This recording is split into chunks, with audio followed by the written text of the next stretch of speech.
Bueno, en la clase de hoy vamos a ver una tercera parte de funciones que es de la guía 2. Vamos a empezar con un repaso de lo que fue la clase anterior, en donde vimos una serie de definiciones de funciones pares e impares, lo que es la composición de funciones, inyectividad, sobreyectividad y funciones inversas. Y recién después vamos a pasar a los temas específicos de la clase de hoy. Hemos definido las funciones pares cuando al evaluar f en menos x obtenemos exactamente la función f de x. Decimos que estas funciones son simétricas con respecto del eje x.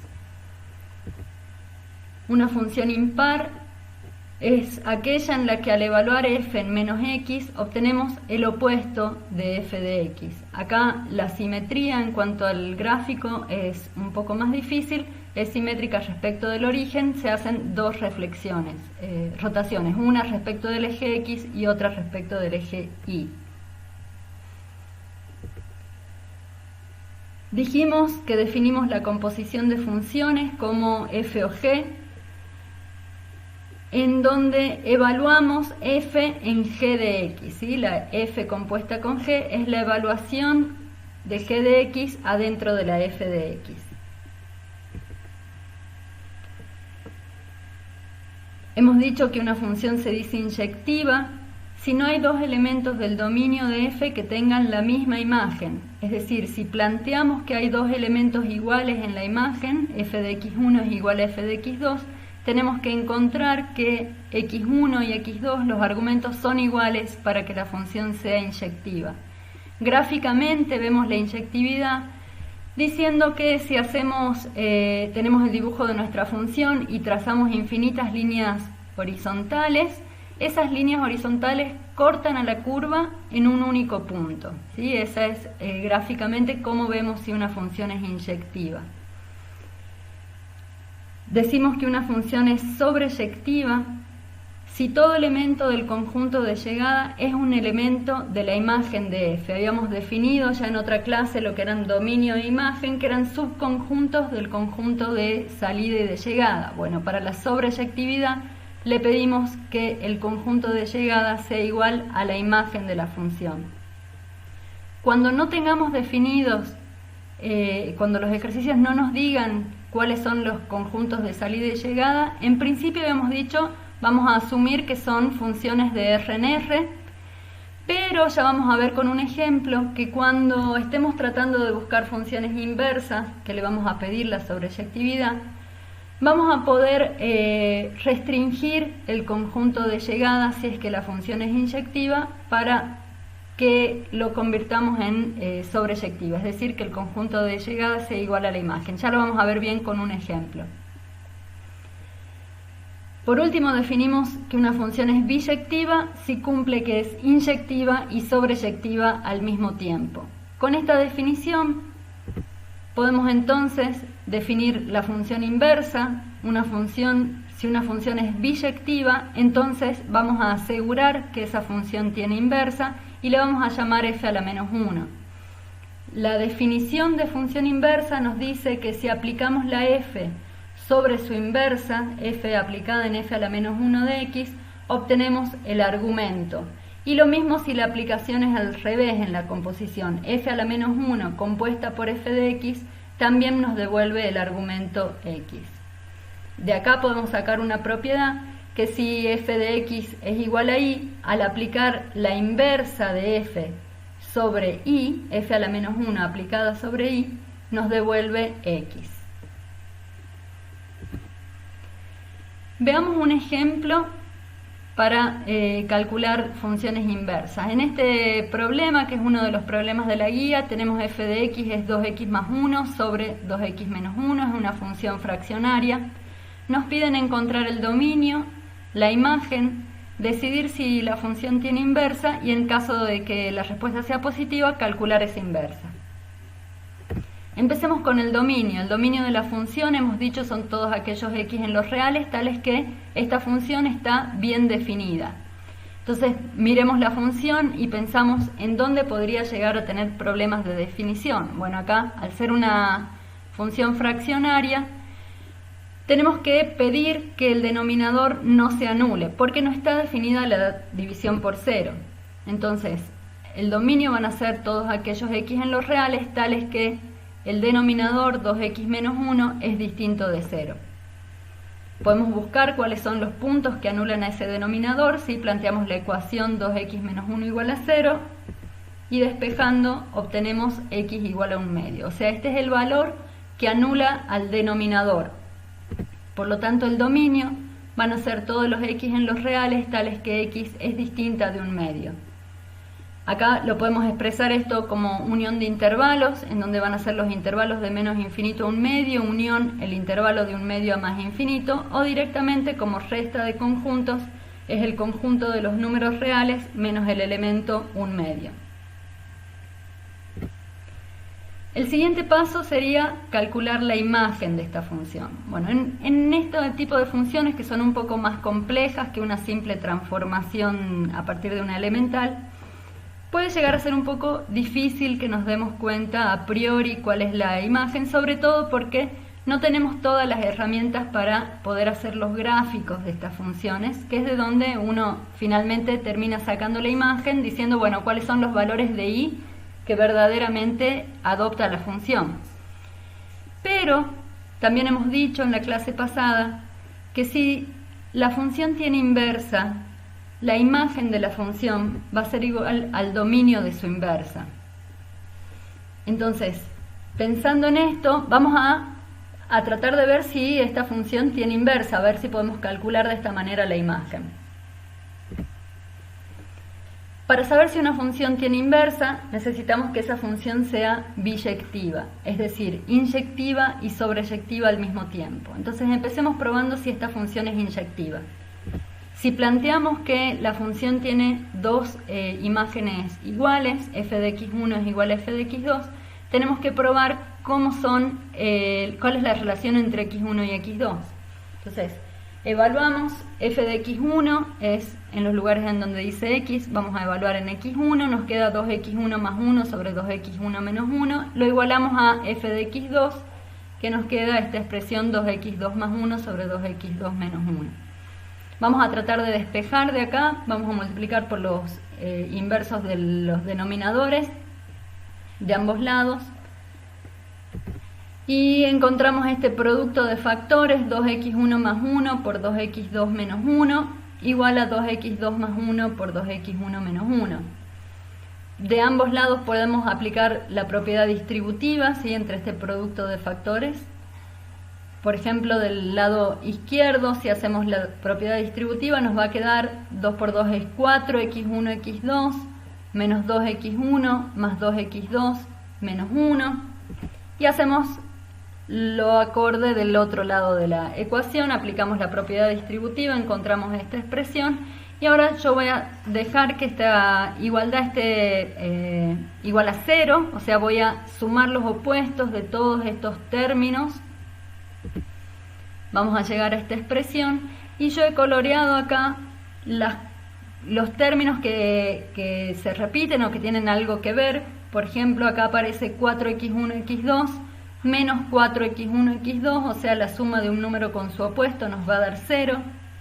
Tenemos el menos 1 y el más 1, de nuevo tenemos la suma de un número con su opuesto. Y nos aparece menos 2x1 menos 2x1 son menos 4x1, más 2x2 son 4x2. O sea, 4x2 menos 4x1 es igual a 0, es a lo que se reduce esta expresión. Acá podemos despejar un poco más y encontramos que x1 es igual a x2. O sea, cuando planteamos que tiene dos imágenes iguales, encontramos que los argumentos tienen que ser iguales. Por lo tanto, esta función es inyectiva. Para ver si es sobreyectiva ahora, habíamos dicho que una función es sobreyectiva si el conjunto de llegada es igual a la imagen de la función. Y acá vamos a hacer esta salvedad. Cuando no conocemos de antemano el conjunto de llegada y ya hemos probado que la función es inyectiva, podemos decidir que el conjunto de llegada sea igual a la imagen, ¿sí? Inclusive, si me hubieran dicho que el conjunto de llegada eran los reales y yo probé que la función era inyectiva, yo puedo definir un conjunto de llegada restringido y decir, bueno, tengo un conjunto de llegada que es igual a la imagen, y de esta manera yo fuerzo la sobreyectividad, ¿sí? O sea, básicamente en estos tipos de problemas que vamos a estar resolviendo, si logramos ver que una función es inyectiva, hacemos este truco de redefinir el conjunto de llegada igual a la imagen y la convertimos también en sobreyectiva. Es decir, que vamos a estar haciendo que la función cumpla que es inyectiva y a la vez sobreyectiva, por lo tanto es biyectiva y podemos asegurar que tiene inversas. Entonces, ahora que ya sabemos que la función va a tener inversa, vamos a hacer el cálculo de esa inversa. Para eso vamos a usar la definición de función inversa, que habíamos dicho que si aplicamos la función f sobre f a la menos 1, o sea, sobre su inversa, lo que obtenemos es el argumento f en f a la menos 1 de x es igual a x. Acá prestemos atención que por ahí pueden escuchar es la función identidad. Eso está mal decirlo así, ¿sí? Es el argumento a donde estamos aplicando esta composición de funciones. Fíjense que acá está aplicado sobre x y obtengo x, pero acá yo podría evaluarlo en cualquier cosa, por ejemplo en una función g de x. Entonces tendría como una composición triple. F evaluada en f a la menos 1 en g de x, lo que voy a obtener es el argumento, o sea, g de x, ¿sí? No necesariamente la función identidad, sino lo que tengo acá adentro, que es sobre cuál variable estoy aplicando la composición de funciones. Bueno, veamos entonces, sigamos acá para calcular esta inversa. Vamos a decir, tengo que aplicar la función f sobre f a la menos 1. Es decir, en donde tenía la variable x acá arriba, voy a evaluarla en f a la menos 1. O sea, me queda 2 f a la menos 1 de x más 1 sobre 2 por f a la menos 1 de x menos 1. Solo para que las cuentas me salgan más claras, por un momento yo voy a cambiarle el nombre a la función inversa, esta que es f a la menos 1 de x, solo para que se vea más prolijo, y le voy a llamar beta, ¿sí?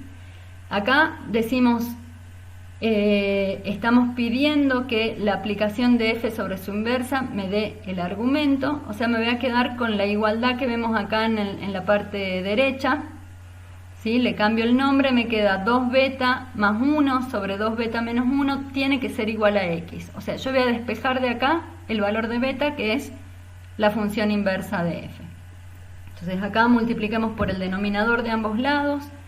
Me queda que 2 beta más 1 tiene que ser x por 2 beta menos 1. Del miembro derecho podemos aplicar propiedad distributiva. Me queda que 2 beta más 1 va a ser 2x beta menos x. Y como lo que a mí me interesa es despejar beta, que es la función inversa, voy a hacer que queden del mismo miembro de la ecuación, ¿sí? Entonces sumamos el opuesto de 2x beta de ambos lados y el opuesto de 1 de ambos lados para encontrar esta expresión, 2 beta menos 2x beta igual a menos x menos 1. En el miembro izquierdo vemos que ambos términos de esta suma o resta contienen beta, o sea que puedo sacar factor común beta, factor de 2 menos 2x, y del otro lado no hago nada, es igual a menos x menos 1, y podemos acá despejar beta multiplicando por el inverso de este factor, es decir que beta es menos x menos 1 sobre 2 menos 2x, y vuelvo a la notación original. La beta le había llamado a la f a la menos 1, o sea que mi función inversa de f es menos x menos 1 sobre 2 menos 2x. Ya tenemos entonces calculada la inversa de la función. Habíamos dejado pendiente el cálculo de la imagen de la f de x hasta que conociéramos la función inversa, porque dijimos que la imagen de la función es igual al dominio de la función inversa. Y los dominios sí los sabemos calcular con más facilidad. Entonces, vamos a calcular cuál es el dominio de la función inversa. Van a ser todos los x en los reales, tales que esta función está bien definida. Esta función puede tener problemas en el denominador, ¿sí? Entonces le vamos a pedir que sean todos los x tales que el denominador 2 menos 2x sea distinto de 0. Allí podemos resolver cuál es el número que anula el denominador de la función inversa. Hacemos un poquito de álgebra para encontrar que x igual a 1 anula el denominador de mi función inversa. O sea que el dominio de la función inversa son todos los reales menos el elemento 1. Y como dijimos recién, este va a ser exactamente lo mismo que la imagen de la función original. Entonces, hemos calculado el dominio de la función como todos los reales menos el elemento 1/2. La imagen de la función son los reales menos el elemento 1 y tenemos una expresión para la función inversa de f. Vamos a ver un poquito cómo es el gráfico de esta función. Por ahí tal vez los ejercicios creo que no los piden, me parece. Pero bueno, lo hacemos para que nos quede completo. Esta función fraccionaria va a estar relacionada con la función elemental 1 sobre x, ¿sí? Que es esa hipérbola, pero también tiene la complejidad de que tenemos una función lineal en el numerador, ¿sí? Entonces no es simplemente un desplazamiento horizontal, podríamos pensar, de la función 1 sobre x, sino que va a tener algo más. Y ese algo más está reflejado en la imagen, ¿sí? Veamos cuál es el gráfico y charlamos sobre esto. Este es el gráfico entonces de la función 2x más 1 sobre 2x menos 1. Fíjense que en el dominio no pasamos nunca por el punto x igual a 1/2, es esta línea roja vertical que está marcada acá, es x igual a 1/2. La función se acerca mucho al x igual a 1/2, pero nunca lo toca, ¿sí? El lápiz no puede pasar sobre esta línea roja vertical. Y lo otro distinto de la función elemental original es que en la imagen el 1, y igual a 1, no pertenece a la imagen, que es esta línea roja horizontal, ¿sí? Entonces la función se va a acercar mucho a i igual a 1, pero nunca lo va a tocar. Bueno, esto que salió para la imagen, dijimos, es el punto i igual a 1, es un punto que no pertenece al dominio de la función inversa. Gráficamente podemos visualizar el gráfico de la inversa si ponemos nuestra cabeza de costado, ¿sí? Todos doblen la cabeza hacia la derecha y van a ver el gráfico de la función inversa, en donde tenemos que solo dar vuelta a los nombres de los ejes.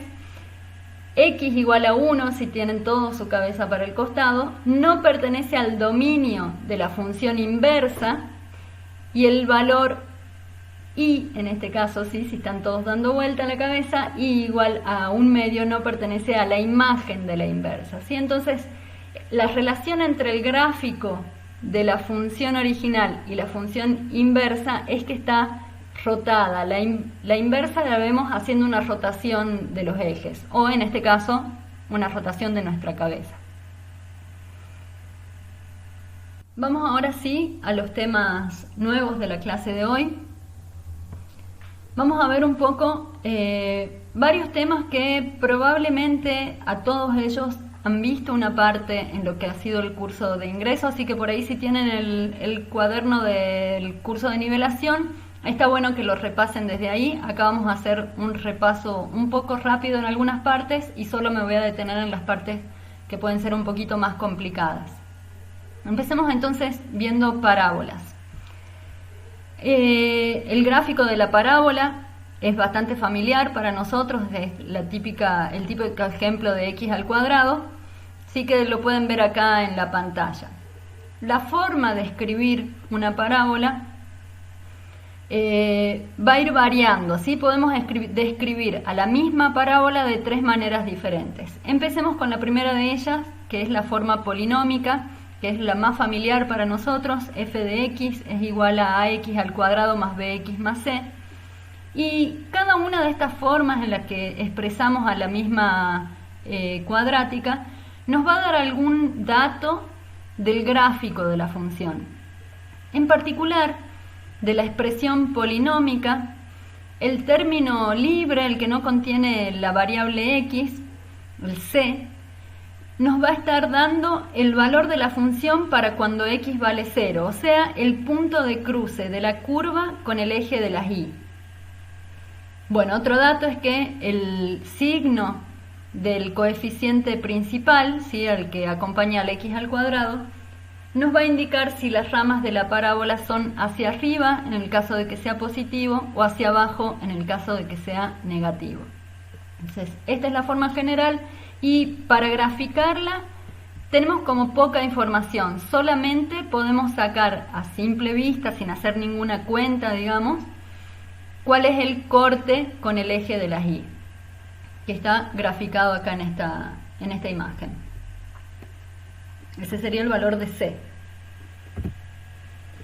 Otra forma de expresar la misma parábola puede ser en la forma factorizada, ¿sí?, que la expresión general es a por x menos x1 por x menos x2, en donde x1 y x2 se llaman raíces de la función, es decir, son los valores para los cuales la función se anula, o sea, f de x1 es igual a 0 y f de x2 es igual a 0. O sea, lo que estamos viendo acá son los cortes de la curva sobre el eje de las x.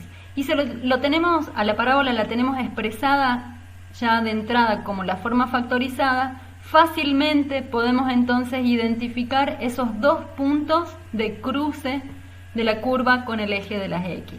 De nuevo, este a que aparece acá, del coeficiente principal, nos va a indicar si las ramas van hacia arriba o hacia abajo.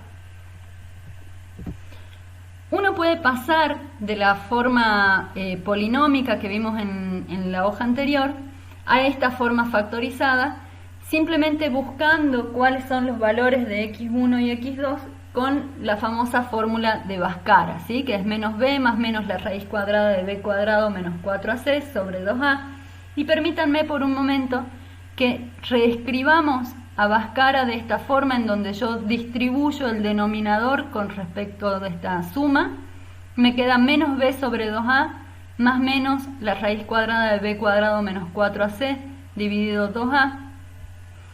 Y les voy a pedir que retengan en algún machete al costado de la hoja, o al menos en su retina, esta forma de expresar las raíces, porque lo vamos a ver aparecer más adelante en esta clase, ¿sí?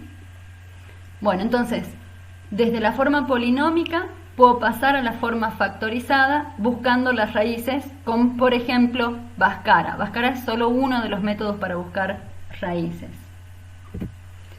Ahora, si queremos ir en el camino inverso, si partimos de la forma factorizada que tenemos acá al principio de la hoja y queremos llegar a la forma polinómica, bueno, lo único que tenemos que hacer es aplicar la propiedad distributiva y vamos a encontrar una expresión como la que está acá abajo, ax cuadrado menos a por x1 más x2 por x, este es el término lineal, más un término constante en donde están involucradas a y x1 y x2. Y si de acá reconocemos cuáles son los coeficientes que acompañan a cada uno de los monomios, y acá tenemos a por x al cuadrado, acá el término lineal, que es donde debería aparecer b, nos está apareciendo esta expresión. Bueno, de acá uno puede sacar lo que vimos en el curso de ingreso como propiedades de las raíces, que decimos que la suma de las raíces es menos b sobre a, ¿sí?, el coeficiente que acompaña al término lineal dividido el coeficiente principal con un signo cambiado, ¿sí?, el opuesto del cociente, y el producto de las raíces x1 por x2 nos va a dar c sobre a.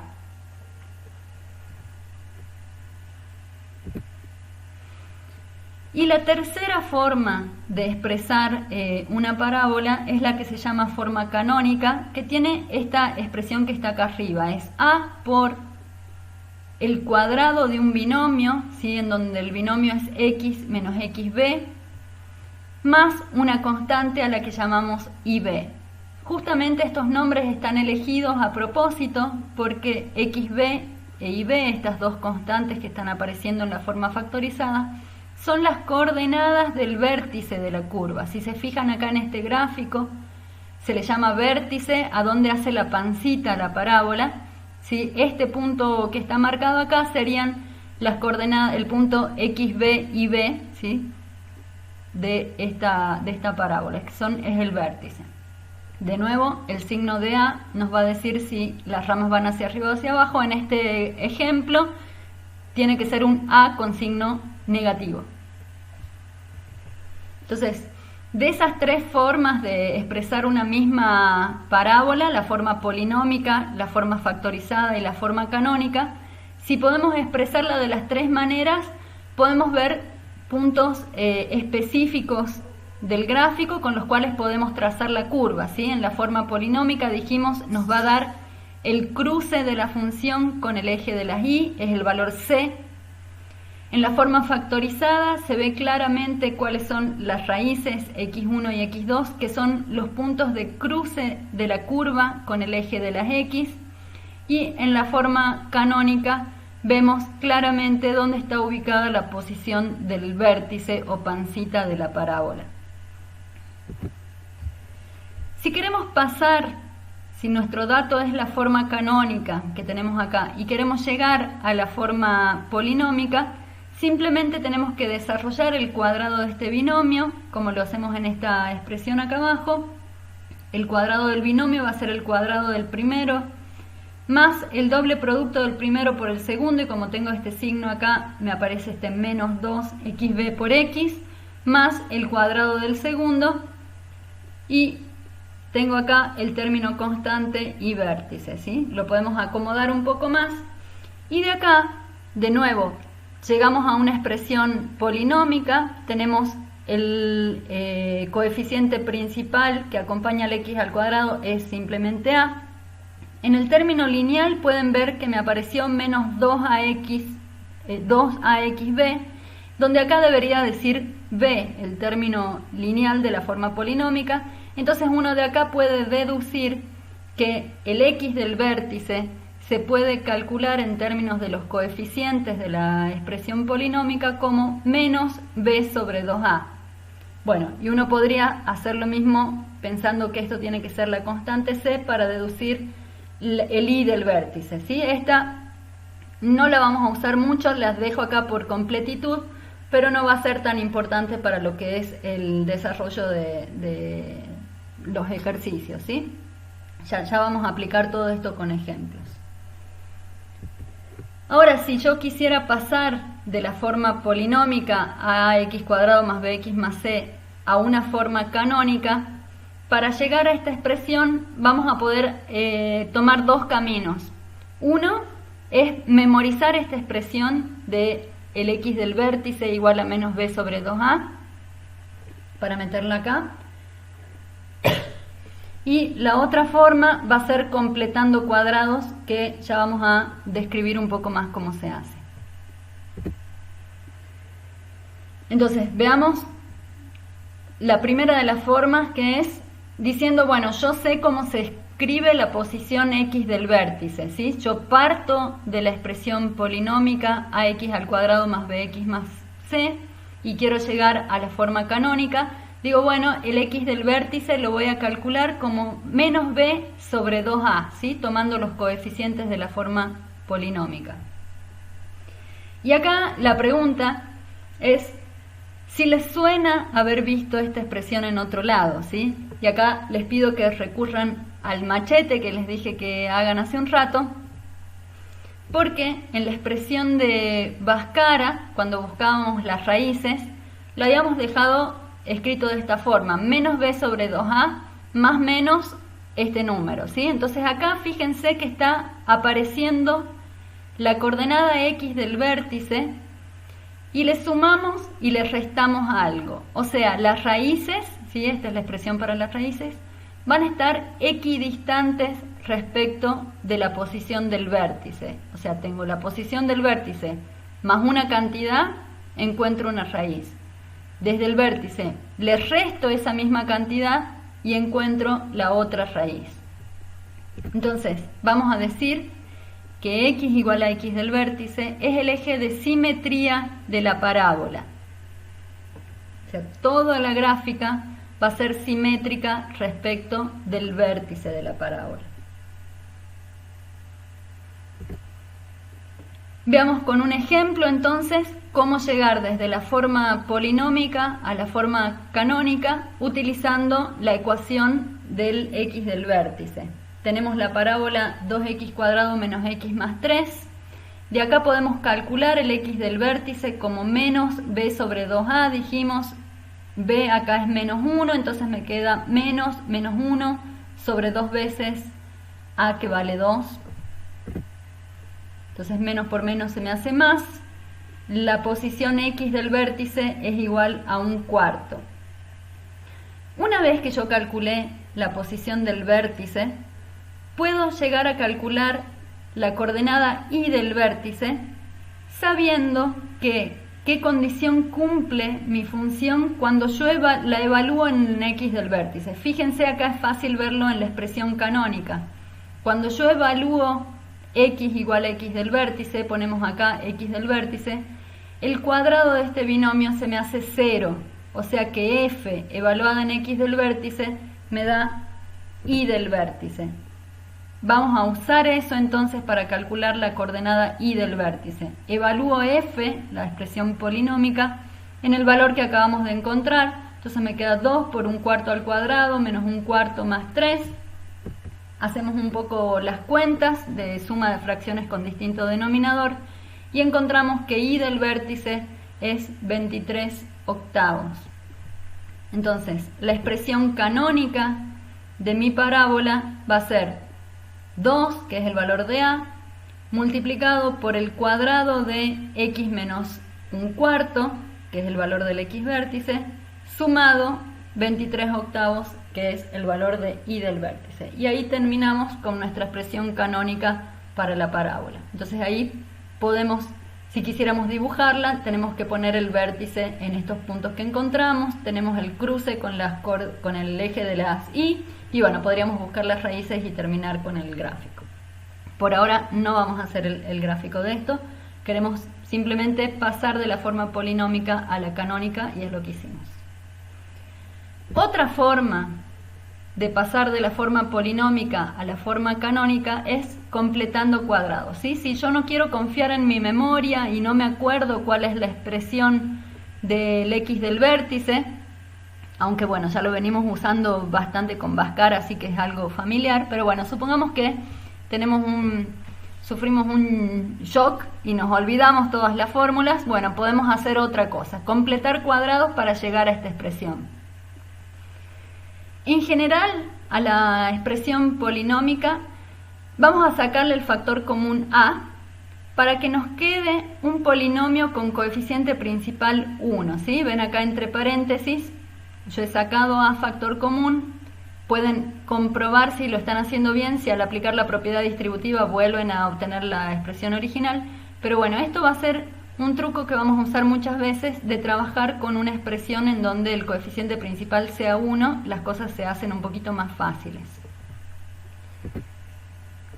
Lo que vamos a querer es que en vez de obtener esta suma de monomios de distinto grado, ¿sí?, el polinomio, queremos encontrar el cuadrado de un binomio, o sea, un x más algo al cuadrado, ¿sí? Yo le puse una b grande acá y pensemos que cuando nosotros desarrollamos este cuadrado del binomio nos aparece el cuadrado del primero más el doble producto del primero por el segundo más el cuadrado del segundo, y vamos a utilizar esto como guía para buscar cuál es ese número para expresar la forma polinómica como el cuadrado de un binomio. Entonces, acá solo repaso lo que acabo de decir. Tengo que asegurarme de ver el doble producto de un número por x. Tengo que asegurarme de que encuentre el cuadrado del número que está multiplicando a la x en el término lineal. Y así vamos a poder construir el cuadrado de un binomio. Bueno, acá me pongo un machete que lo llevo a la página siguiente, que lo vamos a aplicar directamente sobre un ejemplo, que esto es un paso a paso que no necesariamente siempre va a ser el mismo, ¿sí? Vamos a ver con dos ejemplos distintas formas de hacerlo, pero bueno, lo llevo para allá y lo aplicamos sobre el mismo ejemplo que estábamos trabajando antes. Tengo mi función en la forma polinómica 2x cuadrado menos x más 3 y quiero pasar a la forma canónica, es decir, que me aparezca el cuadrado de un binomio. Sumado con algunas constantes, puede estar multiplicado por algo, pero quiero que aparezca el cuadrado de un binomio. Entonces, empecemos acá. Tengo esta expresión, yo dije vamos a hacer este truco muchas veces, vamos a sacar factor común a para que nos quede una expresión con coeficiente principal 1, entonces me queda 2 por este polinomio que es x al cuadrado menos 1 medio x más 3 medio. Ahora nos vamos a concentrar en el término lineal. Fíjense en la expresión del cuadrado de un binomio, dijimos me va a quedar el doble producto de un número por x. Entonces, acá el término lineal, la x la tengo, pero yo quiero que aparezca el doble producto de algo por x. Para encontrar eso, yo en este caso voy a hacer un truco de multiplico y divido por 2, ¿sí? O sea, multiplico por un 1 al término lineal. Si no estoy cambiando la ecuación, 2 sobre 2 es 1, el 1 es el elemento neutro del producto, o sea que sigo teniendo lo mismo. ¿Por qué voy a hacer esto? Bueno, acá yo voy a reconocer en el término lineal esta expresión del doble producto de algo por x. Entonces, reordenemos un poquito y fíjense que al término lineal puedo dejar el 2 multiplicando a, acá junto el 2 por 2 que tengo en el denominador, me queda 2 por 1/4 de x. Y acá entonces reconozco que ese número que acompaña a la x es el 1/4, ¿está bien? Para ir construyendo mi cuadrado de binomio. Pero si me aparece este término dos veces un número por x, también quiero que aparezca ese número al cuadrado. Entonces, para no cambiar la ecuación, lo que voy a hacer es sumar un 0, escrito de la forma sumo y resto el cuadrado del número que encontré. En este caso, sumo 1/4 al cuadrado y resto 1/4 al cuadrado. Esto es la suma de un número con su opuesto, es un 0, que es el elemento neutro de la suma. Entonces, no cambié la expresión original, pero esto me va a ayudar para construir mi cuadrado del binomio. Acá voy a aplicar la propiedad conmutativa, nada más voy a reordenar los términos. Lo escribo como 2 afuera, sigo teniendo el 2 allá afuera. X al cuadrado menos 2 veces 1/4 de x más 1/4 al cuadrado más unas constantes. Los tres primeros términos se corresponden con el cuadrado de un binomio. ¿Cuál binomio? El binomio x menos 1/4 al cuadrado, ¿sí? Si aplican acá el cuadrado del binomio, tienen que llegar exactamente a estos tres términos que tenemos acá. Entonces, convertimos esto al cuadrado de este binomio. Y bueno, y acá lo único que nos queda es terminar de acomodar un poco los números. Vamos a resolver esta suma de fracciones con distinto denominador que nos quedó acá suelta estas constantes. Eso me da 23/16. Y por último aplico la propiedad distributiva, ¿sí? Que al principio yo había sacado el a para poder trabajar con el polinomio más fácil. Ahora lo vuelvo a meter y encuentro que la expresión final es 2 veces x menos 1/4 al cuadrado más 23/8. Esta es mi expresión de la parábola en la forma canónica, que es lo mismo que encontramos en la hoja anterior utilizando el otro método. Entonces acá el vértice está en 1/4 y en x 1/4 y en y 23/8. Veamos con un ejemplo más para que termine de quedar claro esto de completar cuadrados. Nosotros partimos de una expresión polinómica y queremos llegar a la forma canónica. Y tomemos este ejemplo, y igual a x al cuadrado más 6x más 5. Lo que dijimos entonces es que primero tratamos de que el coeficiente que acompaña a las x al cuadrado sea 1, en este caso ya lo es, así que no voy a hacer nada de sacarle factor común a porque a es 1, ¿sí? Lo siguiente es concentrarme en el término lineal. Yo quiero que el término lineal sea el doble producto de alguien por x. Bueno, en este caso, al 6 lo puedo pensar como 2 por 3. O sea que en este caso voy a tener ya el x al cuadrado lo tengo, más el doble producto de 3 por x. 3 es el número ese que yo ando buscando para poder construir mi binomio, ¿sí? El binomio que después elevo al cuadrado. 2 por 3 por x más el 5. Al 5 no le estoy haciendo nada, lo voy arrastrando nomás en todas las expresiones. Dijimos, para que sea el cuadrado de un binomio, además de que me aparezca el doble producto de ese número por x, me tiene que aparecer este número al cuadrado. Vuelvo a hacer el truco de sumar y restar el cuadrado de ese número. Entonces tengo x al cuadrado más 2, 3x más 5, más 3 al cuadrado menos 3 al cuadrado. Esto es un 0 camuflado. Y reordeno la expresión para que en los 3 primeros términos me quede justamente la expresión del cuadrado del binomio x más 3, ¿sí? Fíjense que tengo x al cuadrado más el doble producto de 3 por x más 3 al cuadrado, eso es exactamente x más 3 elevado al cuadrado.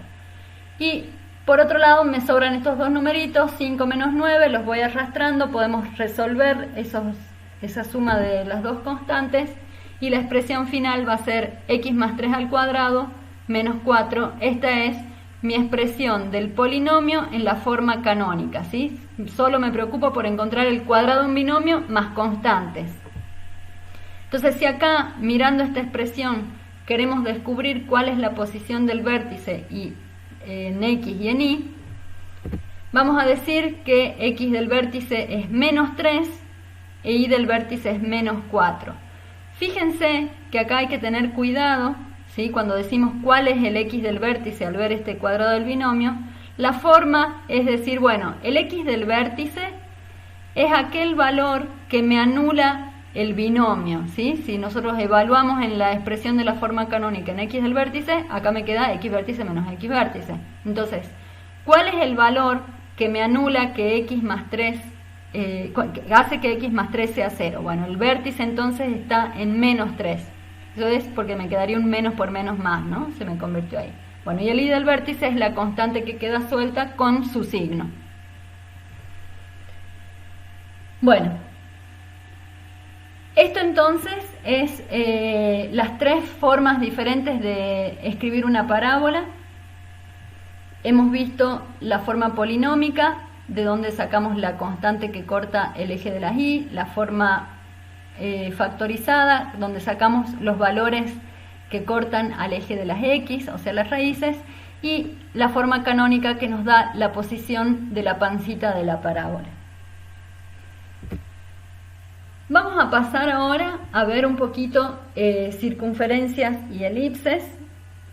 Para hablar de circunferencias necesito que recordemos un poco cómo se medían distancias en el plano, si dados dos puntos cualquiera, como en este gráfico, los puntos magentas que tienen coordenada x1 y 1 y coordenada x2 y 2. La línea negra que está marcada acá es la distancia entre esos dos puntos.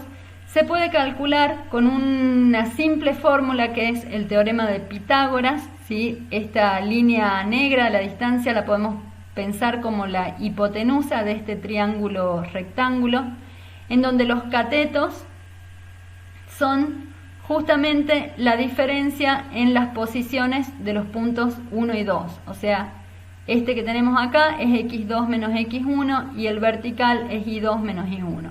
Entonces, aplicando Pitágoras, podemos decir que d, o d cuadrado es lo que nos diría Pitágoras, bueno, acá ya está despejado, d es la raíz cuadrada de x1 menos x2 al cuadrado, más, acá hay un error en la hoja, más y1 menos y2 al cuadrado, ¿sí? Es simplemente Pitágoras. La suma de los cuadrados de los catetos es igual al cuadrado de la hipotenusa. Acá cambien y pongan un más. Bueno, ¿para qué me sirve hablar de distancias? Vamos a definir el círculo, ¿sí? Como todos aquellos puntos en el gráfico que caen sobre esta línea, diríamos, en donde todos esos puntos cumplen con la condición que la distancia desde cualquiera de ellos sobre esta línea al punto x0 y 0 es fija. ¿Cuánto vale? Vale el radio del círculo, ¿sí? Entonces la distancia de un punto cualquiera sobre el círculo hasta el centro del círculo es una constante R. Y eso lo vamos a escribir de esta manera, en donde acá tenemos la distancia desde un punto cualquiera al punto x0 y 0 va a ser la distancia al cuadrado, estamos usando, ¿sí? X menos x0 al cuadrado más y menos y0 al cuadrado va a ser igual a r al cuadrado, que es el radio del círculo al cuadrado. Esto que tenemos acá es la ecuación del círculo. Entonces, si nos piden, por ejemplo, dar la expresión de la ecuación de la circunferencia, cuyo centro está en el punto 1, 2 y tiene radio 3, vamos a entonces escribirla como x menos el x0 que vale 1, x menos 1 al cuadrado más y menos 2, que es la posición en y del centro del círculo, eso elevado al cuadrado, es igual al radio al cuadrado, o sea, me queda igual a 9. Esta es la ecuación de la circunferencia con centro 1, 2 y radio 3, que es justo la que yo les mostré en el dibujo de la hoja anterior. ¿Sí? Está acá, tiene centro en el 1, 2 y radio igual a 3. Esa es la ecuación de esta circunferencia. Bueno, esto parece bastante fácil. Si simplemente me piden escribir la ecuación de la circunferencia, aplico la fórmula que vimos recién, que está basada en algo muy simple, que es el teorema de Pitágoras. Lo compliquemos un poquito. Si ahora me piden encontrar cuál es el radio y el centro de un círculo en donde la expresión está hecha de esta manera, acá no es tan obvio poder decir, el centro está en tal lugar y el radio vale tanto. De hecho, en esta expresión, que es x al cuadrado menos 6x más y cuadrado menos 4y igual a menos 9, no es obvio cuáles son el centro y el radio. Fíjense que acá tenemos un polinomio que tiene las variables x y otro polinomio que tiene las variables y, ¿sí? Eso, si uno desarrollara acá, por ejemplo, en el ejemplo anterior, desarrolláramos el cuadrado de estos binomios, nos aparecerían esos términos x cuadrados, x lineal, y cuadrados, y lineal, alguna constante dando vuelta. O sea, este es un círculo camuflado y eso es lo que nos están pidiendo que hagamos, que vayamos para atrás y encontremos la ecuación de la circunferencia en donde podamos distinguir claramente la posición del centro y del radio. Bueno, entonces, lo que vamos a hacer acá es trabajar con lo que vimos recién, que es la diferencia de cuadrados. Vamos a escribir la parte que depende de x, este polinomio, sí, que es en la forma polinómica, digamos, la tenemos x al cuadrado menos 6x, lo vamos a llevar a algo que sea el cuadrado de un binomio. Entonces trabajemos primero sobre los términos que contienen x. Tenemos x al cuadrado menos 6x. Dijimos, primer paso, me fijo que el coeficiente principal sea 1, si no lo fuera, lo saco factor común para poder trabajar más fácilmente. En este caso ya tengo un 1, así que directamente pasemos al siguiente paso, que es examinar el término lineal. Al término lineal yo lo quiero ver escrito como el doble producto de alguien por x. Hacemos el mismo truco que hicimos recién, a este 6 que aparece acá, lo pienso como 2 por 3. O sea que ahí tengo el doble producto de 3 por x. O sea que el número de la base que estoy usando ahí en el binomio va a ser el 3, bueno, con su signo, ¿sí? El menos 3, me va a poner acá este signo en la expresión polinómica. Como me aparece este 3, y yo quiero que también me aparezca el cuadrado de 3, voy a hacer lo de sumar y restar el cuadrado de ese número. Entonces me queda esta expresión, x al cuadrado menos 2 veces 3 por x más 3 cuadrado menos 3 cuadrado. Y los tres primeros términos los voy a identificar como el cuadrado de un binomio. ¿Cuál es el binomio? Es el x menos 3, ¿sí? Eso elevado al cuadrado y me sobra esta constante que es el menos 9. Fíjense que el signo este que tenemos metida en la expresión lineal es el que le pone el signo al binomio, ¿sí? Pero el que queda encerrado acá, digamos, en el cuadrado del binomio es el más 3 cuadrado, no es este que está acá, ¿sí? Siempre el cuadrado de un binomio me queda el cuadrado del primero más el cuadrado del segundo, ese entra con signo positivo, ¿sí? Entonces el que me sobra acá es el negativo. Bueno, entonces, a los términos que contenían x, acabamos de transformarlos en algo que ya se ve más parecido a lo que yo quiero, ¿sí? Ya tengo el cuadrado de un binomio. Hagamos lo mismo para los términos que contienen x. Entonces el mismo truco que recién, al 4 lo voy a pensar como el doble producto de 2 por i. Acá descubrí que el número que me está haciendo falta es el menos 2, ¿sí? Se va de nuevo con su signo. Lo sumo y lo resto al cuadrado. Me queda esta expresión y los 3 primeros términos entonces me construyen el cuadrado de un binomio en donde ese binomio es i menos 2 todo cuadrado y me está sobrando este numerito que es el menos 4. Entonces, a estas dos cosas que hemos encontrado acá las vamos a reemplazar en la ecuación del ejercicio. O sea, los 2 primeros términos los voy a reemplazar por este binomio menos 9 y a los 2 segundos por el que acabamos de encontrar acá. Todo eso tiene que ser igual a menos 9. Yo acá solo di vuelta la ecuación para poder trabajar un poquito más cómoda con los números. La expresión original entonces la reemplazo por x menos 3 al cuadrado menos 9 más el binomio i menos 2 al cuadrado menos 4. Acá podemos resolver un poquito de este lado, juntemos las constantes. Nos va a quedar el binomio x menos 3 cuadrado más el binomio i menos 2 cuadrado menos 13. Me saco de encima esta constante sumándole el opuesto de ambos lados y resuelvo menos 9 más 13, me queda un 4. Y acá sí lo veo más claramente como la ecuación de la circunferencia, en donde puedo distinguir que tiene centro en x0 igual a 3, en y0 igual a 2 y el radio es 2, ¿sí? Porque acá me queda el radio al cuadrado. Entonces tenemos el centro está en el punto 3, 2 y el radio es igual a 2, que era lo que preguntaba el ejercicio. Eso es entonces lo que sería la ecuación de la circunferencia.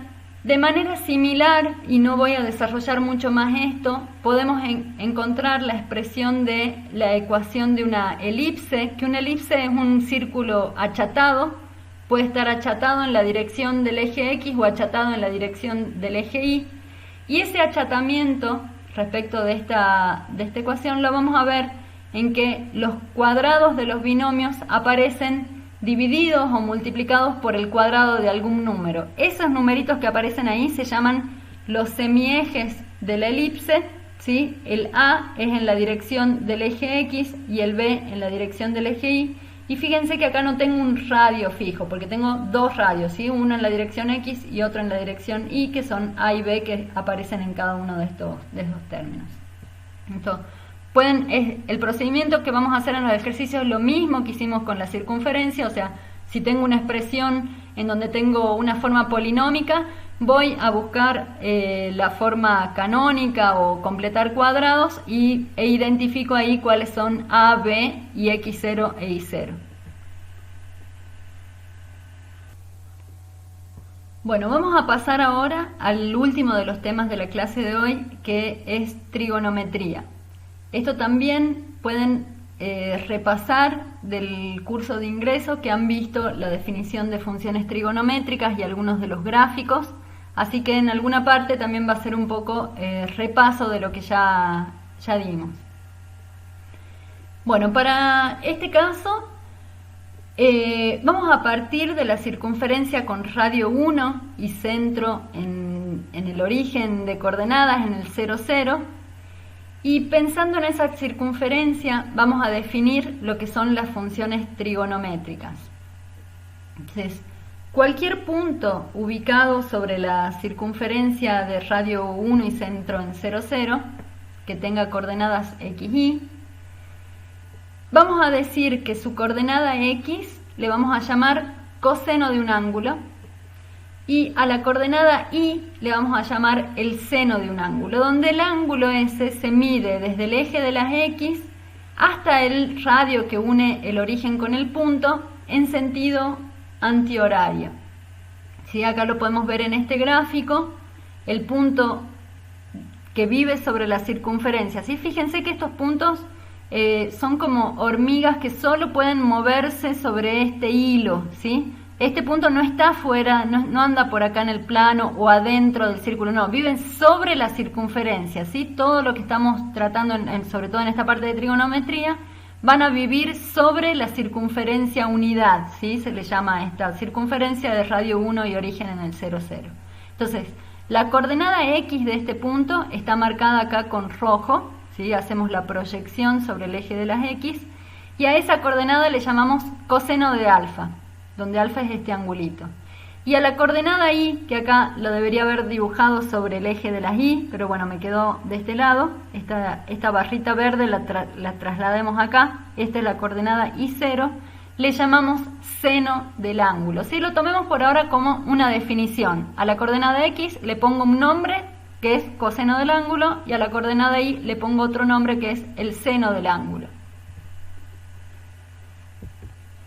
Podemos definir, en base a esas dos funciones trigonométricas que acabamos de definir, otras 4 funciones trigonométricas que se escriben en función de ellas, ¿sí? Definimos la tangente del ángulo como el cociente entre el seno y el coseno, o sea, la coordenada Y sobre la coordenada X. Definimos a la secante del ángulo como 1 sobre el coseno de alfa. La cosecante es 1 sobre el seno de alfa y la cotangente es 1 sobre la tangente, que es la que tenemos acá, es la inversa de esta, ¿sí? Donde inversa me refiero al inverso numérico y no funciones inversas, que eso lo vamos a ver la próxima clase.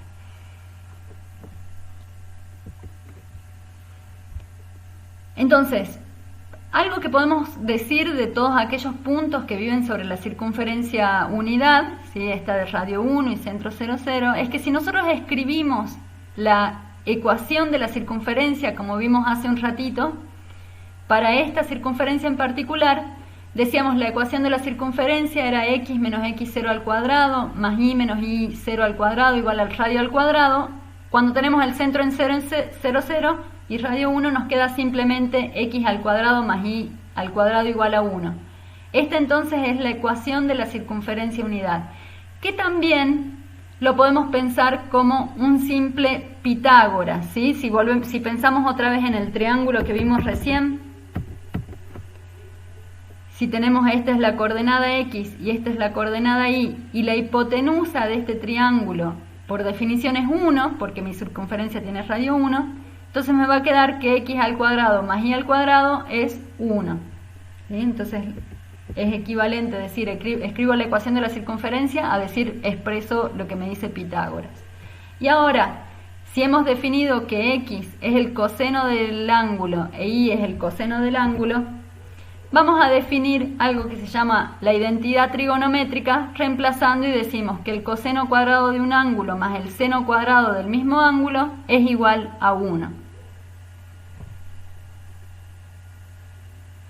Esta identidad trigonométrica nos va a servir para resolver una serie de problemas. Por ejemplo, dijimos recién que estas 4 funciones trigonométricas, si yo conozco los valores de seno y coseno, las puedo calcular fácilmente, pero tengo que conocer esos 2 valores. Bueno, esta identidad trigonométrica nos reduce todavía más el universo de posibilidades porque nos relaciona el seno con el coseno.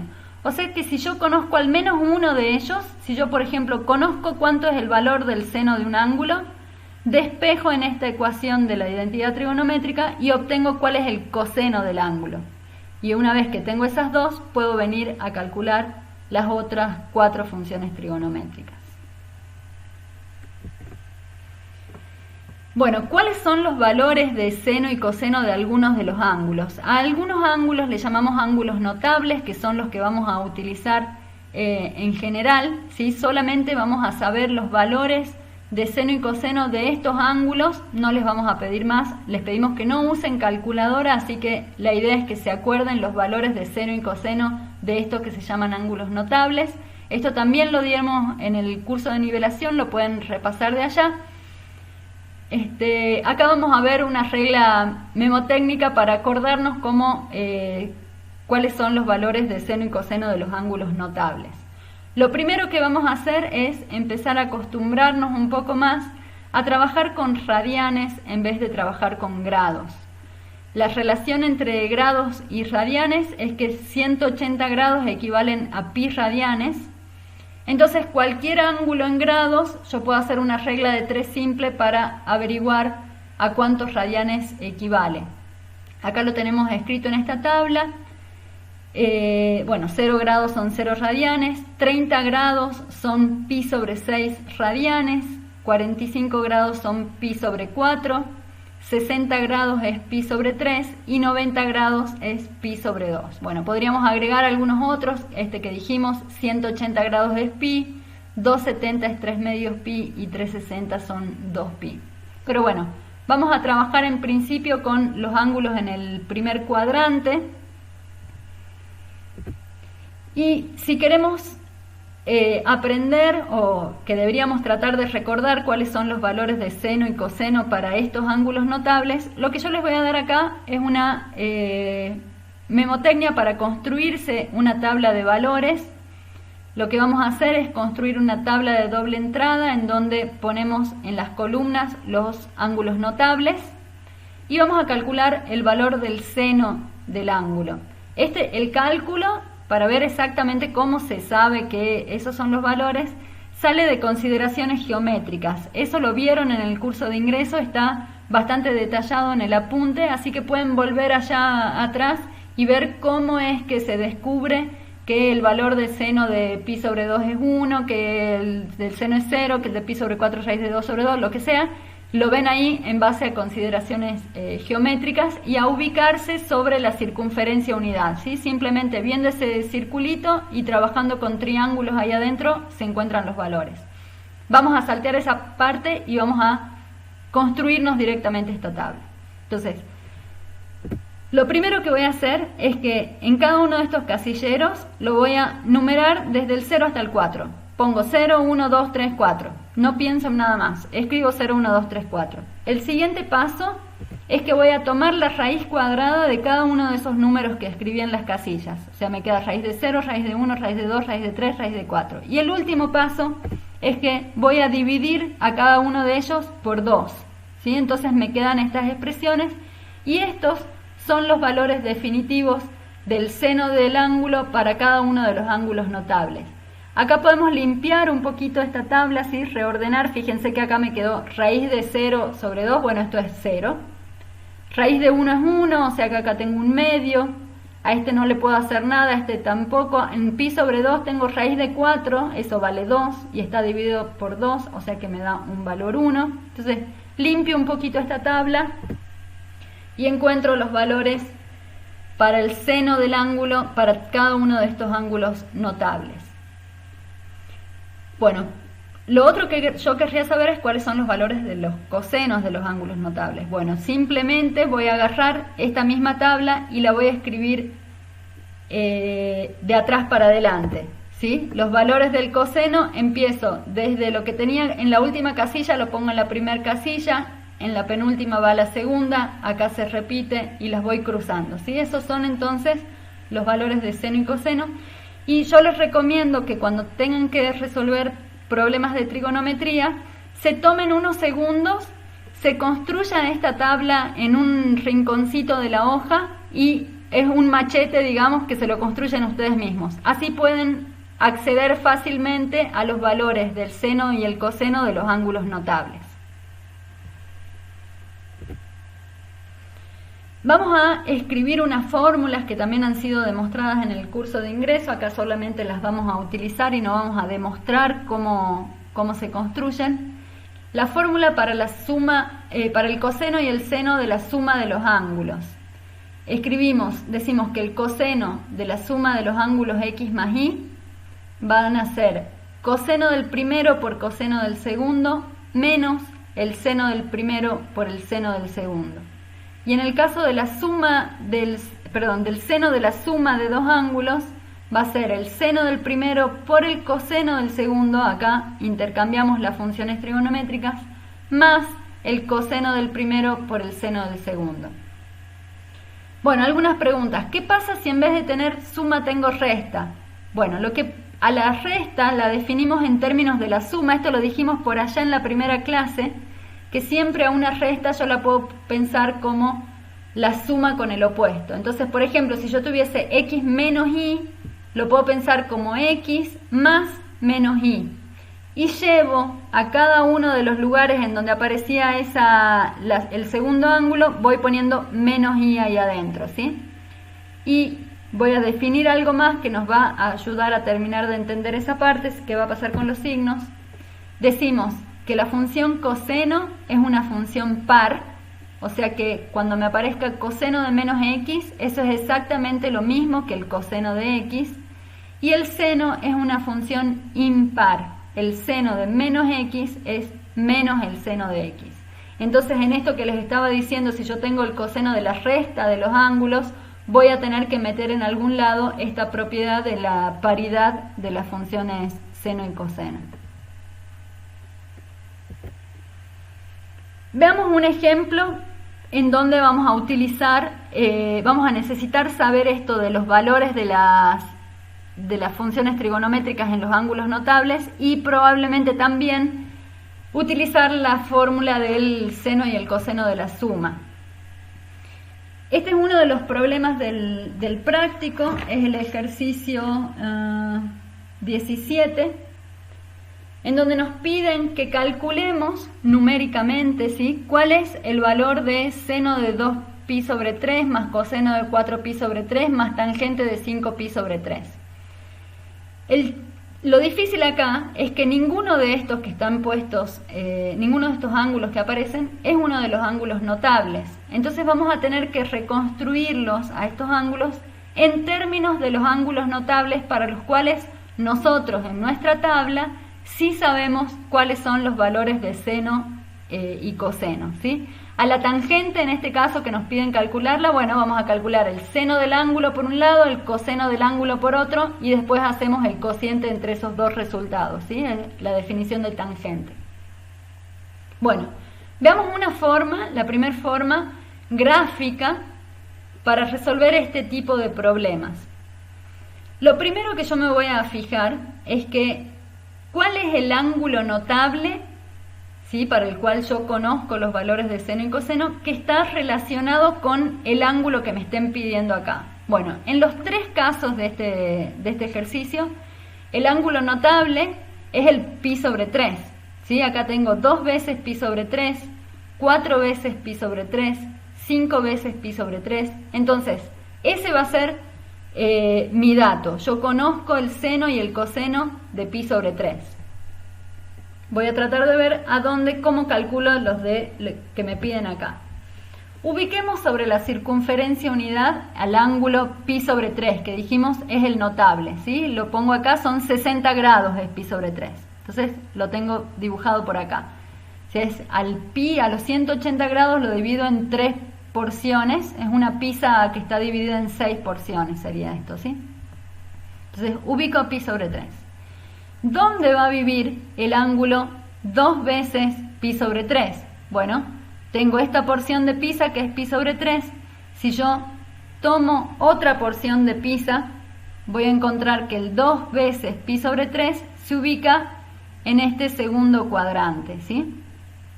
Entonces, ahora me piden que calcule el seno de 2 pi sobre 3, el seno de este. Dijimos que el seno de un ángulo es su coordenada y, que es eso que está marcado en rojo ahora en el gráfico. Bueno, pero fíjense que la coordenada y del ángulo 2pi sobre 3 es exactamente la misma que la coordenada y del ángulo pi sobre 3, que es el notable. Entonces podemos escribirlo, acá al costado yo ya lo puse, el seno de 2 veces pi sobre 3 es exactamente igual al seno de pi sobre 3. Me voy a mi tabla, que ya supongo que la tienen por ahí al costado de la hoja, y me fijo en la tabla cuál es el valor del seno de 60 grados, es raíz de 3 sobre 2. Entonces ya resolví el primer término de la suma. Eso es raíz de 3 sobre 2. Veamos ahora para el segundo. Me piden el coseno de 4 veces pi sobre 3. Entonces volvamos a mis tajadas de pizza, ¿sí? Acá tenía una porción, 2 porciones. Yo tengo que tomar ahora 4 porciones. La tercera porción viene a quedar acá justo sobre el 180 grados. Y la cuarta porción de pizza me queda por acá abajo, ¿sí? Esta es la ubicación de 4 veces pi sobre 3. Me piden que calcule el valor del coseno de este ángulo. El coseno es la coordenada X del ángulo. Ahí se me fue. O sea, es esto que ahora está, esta barrita azul, es la coordenada X de 4 pi sobre 3. Y de nuevo, yo quiero pensar cómo se relaciona esto, este valor, con lo que yo conozco a partir del ángulo notable. Bueno, para este ángulo pi sobre 3, el coseno de pi sobre 3 sería una barrita de igual tamaño que la que yo acabo de dibujar acá, pero para los x positivos. O sea que el coseno de 4 pi sobre 3 es igual que el valor del coseno de pi sobre 3, pero cambiado de signo, ¿sí? Tengo un signo negativo acá. Está para el lado de los menos x, ¿está bien? O sea, el coseno de 4 pi sobre 3 es menos el coseno de pi sobre 3, que en la tabla buscamos el valor de coseno de pi sobre 3 es 1/2, o sea que lo que estoy buscando vale menos 1/2. Ahí tengo resuelto entonces el segundo término de esta sumatoria. Y me estaría faltando el último, que dijimos voy a calcular el seno y el coseno de 5 pi sobre 3 y después los voy a amontonar, ¿sí? Voy a hacer el cociente. Entonces, ubiquemos dónde está 5 veces pi sobre 3. Entonces vamos de nuevo con las tajadas de pizza. Tengo un pi sobre 3, 2 pi sobre 3, 3 pi sobre 3, 4 pi sobre 3, 5 pi sobre 3. Voy a venir acá, ¿sí? Si yo termino la vuelta, 6 pi sobre 3 es 2 pi que vuelvo al origen. Entonces, ubicamos 5 pi sobre 3. Y dijimos, necesito tanto el coseno como el seno de este, ¿sí? Entonces, proyectamos cuáles son sus coordenadas X e Y, que están marcadas ahí en color magenta. La coordenada X es este pedacito corto que está acá, y acá tenemos la coordenada Y, es negativa. ¿Cómo se relaciona con los valores de mi ángulo notable? Bueno, fíjense que el coseno de 5 pi sobre 3 es exactamente el mismo, la coordenada X es la misma que la del ángulo notable pi sobre 3. O sea, coseno de 5 pi sobre 3 es igual al coseno de pi sobre 3, que dijimos que vale 1/2. Y ahora el seno, la coordenada Y de 5 pi sobre 3, me queda esta cantidad negativa, que es exactamente la misma cantidad que para el ángulo notable, pero con el signo cambiado. Entonces el seno de 5 pi sobre 3 es menos el seno de pi sobre 3, o sea, es menos raíz de 3 sobre 2. Para calcular la tangente tengo que hacer seno sobre coseno, o sea, tengo que dividir menos raíz de 3 sobre 2 sobre 1/2, y ahí obtengo el valor de tangente de 5 pi sobre 3. Y después simplemente me queda hacer la sumatoria de cada uno de estos números para dar el resultado final. Bueno, esta es entonces la forma gráfica de resolver esta clase de problemas. Entonces tenemos que pensar cuál es el ángulo notable e ir viendo sobre la circunferencia unidad a dónde se ubica el ángulo que me piden y ver cómo se relaciona con las coordenadas originales del ángulo notable. Una segunda forma de calcular este problema es hacerlo de manera analítica, y para esto vamos a utilizar las fórmulas del coseno de la suma y seno de la suma de los ángulos. ¿Por qué? Pensemos en el primer término. Me pide el seno de 2 pi sobre 3. Bueno, pero a 2 pi sobre 3 yo lo puedo pensar como pi sobre 3 más pi sobre 3, ¿sí? Siempre tratamos de expresarlo en términos de los ángulos notables. Entonces, 2 veces pi sobre 3 es un pi sobre 3 más un pi sobre 3. Entonces, calcular el seno de este ángulo es lo mismo que calcular el seno de la suma de pi sobre 3 más pi sobre 3. Buscamos cuál es la expresión del seno de la suma de los ángulos. Dijimos es seno coseno más coseno seno. lo expresamos acá, como acá el primero y el segundo, ¿sí? Que tenemos pi sobre 3 más pi sobre 3 son lo mismo, bueno, no se nos hace tanta ensalada de quién es el primero, quién es el segundo, ¿está bien? Entonces me queda seno de pi sobre 3 por coseno de pi sobre 3 más coseno de pi sobre 3 por seno de pi sobre 3, que de hecho me queda 2 veces lo mismo, pero bueno, lo dejamos así. Voy a mi tabla, a mi machete, para ver cuáles son los valores de seno y coseno de estos ángulos notables, del pi sobre 3 en particular. Tenemos que el seno es raíz de 3 sobre 2 y que el coseno es 1/2, o sea, me queda la suma de raíz de 3 sobre 2, sobre 4 más raíz de 3 sobre 4, o sea, 2 veces esta expresión nos da directamente raíz de 3 sobre 2, ¿sí? Que es lo mismo que hemos encontrado recién de manera gráfica.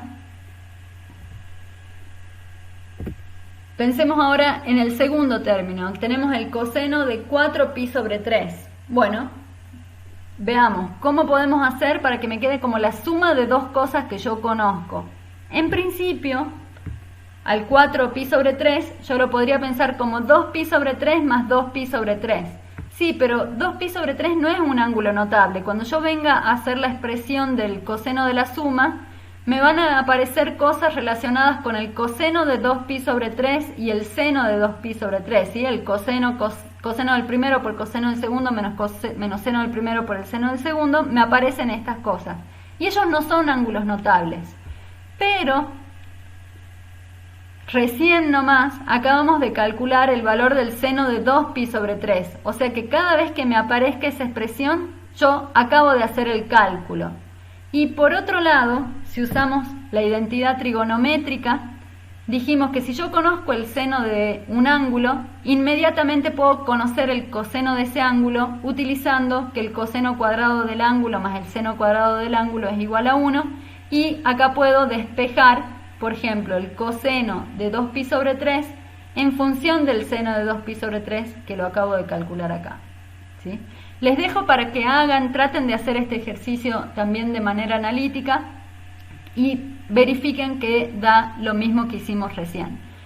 ¿Cuál es la forma adecuada? Como siempre, yo les doy las opciones. La adecuada es la que mejor les sienta a ustedes. Con lo que se sientan más confiados, utilicen esa. Si se sienten confiados con encontrar sobre la circunferencia dónde se ubican los ángulos, está bárbaro, usamos la forma gráfica.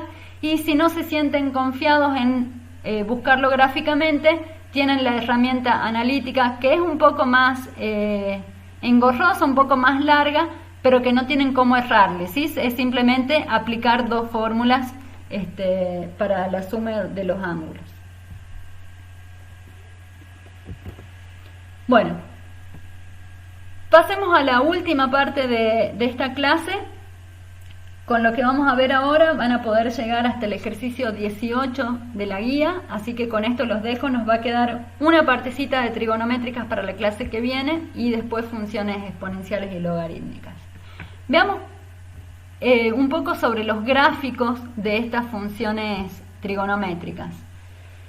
Acá está en pantalla el gráfico de la función seno de x, ¿sí? Si pueden fijarse en la tabla o también en la forma gráfica viendo las coordenadas y de cada uno de los ángulos. Este es el gráfico del seno que empieza en el 0 y si nos movemos hacia los x positivos se va haciendo positivo, llega otra vez al 0 en pi, se hace el mínimo un menos 1 en 3pi sobre 2 y vuelve al 0 en 2pi. Acá, como estamos viviendo sobre la circunferencia unidad, los valores más grandes y más chicos que puede tomar la variable y en este caso, ¿sí? la coordenada y en la circunferencia, es 1 y menos 1, ¿sí? No se puede salir del círculo, dijimos. Entonces siempre el valor del seno va a estar acotado entre 1 y menos 1. Va a tomar todos los valores adentro del rango 1 menos 1, ¿sí? La imagen del seno va a estar limitada al intervalo entre menos 1 y 1 cerrado. ¿Está bien? Dijimos que la función seno era una función impar, ¿sí? Yo describí recién cómo se comporta el seno para los valores positivos. Bueno, sabiendo que la función seno es una función impar, dijimos, para dibujarla del otro lado, simplemente tengo que hacer dos rotaciones.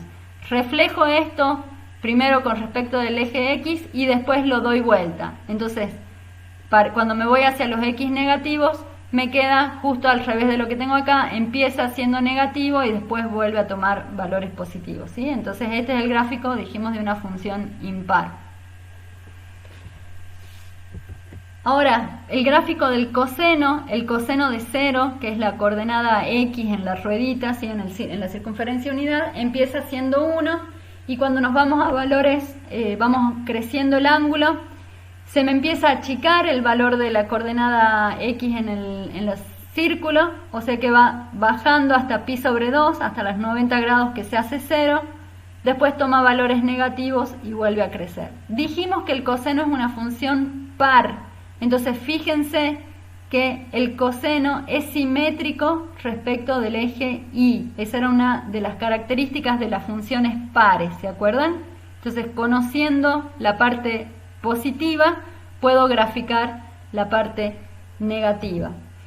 Y bueno, en esto que no hemos nombrado mucho, yo lo asumo como que se acuerdan, el dominio de estas funciones son todos los reales, se puede tomar cualquier valor del ángulo, digamos, en la circunferencia, pero una vez que damos una vuelta completa en la circunferencia unidad con el ángulo, volvemos a caer al mismo lugar en el círculo. Bueno, eso es que estas funciones son periódicas, o sea, el coseno de X más 2pi vuelve a ser igual al coseno de X. Cuando doy una vuelta completa, que son los 2pi, vuelvo a encontrar los mismos valores. Lo mismo para el seno de X más 2pi es igual al seno de X. Esto es entonces, son funciones periódicas con periodo 2pi. Algo que uno puede deducir de ver estos dos gráficos, ven que son dos funciones muy parecidas, ¿sí? Pero lo que tienen es un desplazamiento de una respecto de la otra. Entonces, por ejemplo, el seno, que es la función azul, la podemos pensar como un desplazamiento hacia la derecha de lo que es la curva roja, que es el coseno, ¿sí? Entonces, ¿cómo lo podríamos expresar? Bueno, el seno lo puedo pensar como al coseno desplazado en pi sobre 2 hacia la derecha. Hay un desplazamiento horizontal hacia la derecha, habíamos dicho que se modifica el argumento restándole esa cantidad. ¿Se acuerdan que este es el que es contraintuitivo? Si me muevo a la derecha le resto el número, si me muevo hacia la izquierda le sumo el número. Entonces siempre podemos pensar al seno de X como el coseno de X menos pi sobre 2, ¿sí? Un desplazamiento en pi sobre 2 hacia la derecha.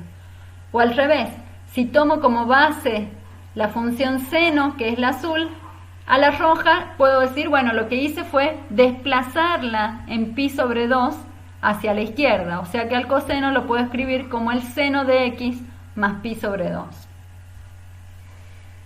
Bueno, entonces estos son los gráficos de estas dos funciones trigonométricas elementales. Veamos un ejemplo aplicando lo que aprendimos de transformación de funciones para graficar f de x igual a 3 veces el coseno de x menos pi sobre 3. Entonces, como hacíamos en el ejercicio 3, que decíamos, bueno, tengo que pensar cuál es la función elemental, en este caso la función elemental va a ser el coseno de x, y de ahí voy a aplicarle ciertas transformaciones para obtener esta. Entonces, lo primero que hago es parto de una función elemental que es el coseno. A ese coseno, fíjense que se le modificó algo en el argumento. Tengo x menos pi sobre 3. Entonces, a la función elemental la evalúo en x menos pi sobre 3 para obtener esta parte. Y además, está multiplicada por 3 allá afuera. O sea que 3 veces la función elemental con el argumento cambiado, ese es el gráfico que yo estoy buscando. Entonces, para llegar al gráfico final, yo voy a hacerlo en dos pasos. Primero, voy a graficar la función elemental coseno de x. Dijimos la coseno es la que es par, entonces empezamos acá arriba, tenemos el gráfico de esta función. El siguiente paso va a ser desplazar horizontalmente a la función, ¿sí? Acá tengo una modificación en el argumento en pi sobre 3, x menos pi sobre 3. Si yo le resto algo al argumento, dijimos que la función se va a desplazar horizontalmente hacia la derecha. ¿En cuánto? En pi sobre 3 unidades, ¿sí? Me muevo un poquito para allá. ¿Sí? Son 60 grados, anda por acá, antes de los 90. Una vez que hice ese desplazamiento, estamos en esta parte, para encontrar mi función final, lo que tengo que hacer es multiplicar al gráfico azul por 3. Y ese es el gráfico de la función final. Cuando la función completa la multiplicamos por un 3, lo que hacíamos era un estiramiento en el eje de las y en 3 unidades. Y en este caso los puntos que quedan fijos son los ceros, las raíces de la función. Cada uno de los ceros de la función azul van a seguir siendo 0 porque 3 por 0 es 0. Pero todo el resto lo voy a tener que estirar hasta el triple. Este es el acordeón. Abro el acordeón en la dirección vertical hasta el triple. Y tomemos algunos puntos de referencia. Por ejemplo, en los picos estos que tiene el seno, el máximo, que acá vale 1, va a tener que estirarse hasta 3, y acá el mínimo vale menos 1, va a tener que estirarse hasta menos 3. Entonces, esto que está marcado en negro es el gráfico de la función 3 veces el coseno de x menos pi sobre 3. Bueno, con esto terminamos. Ustedes pueden ahora avanzar en la guía hasta el ejercicio 18. Vayan haciendo todos los ejercicios y cualquier duda me van preguntando. Pero con esto terminamos la clase de hoy.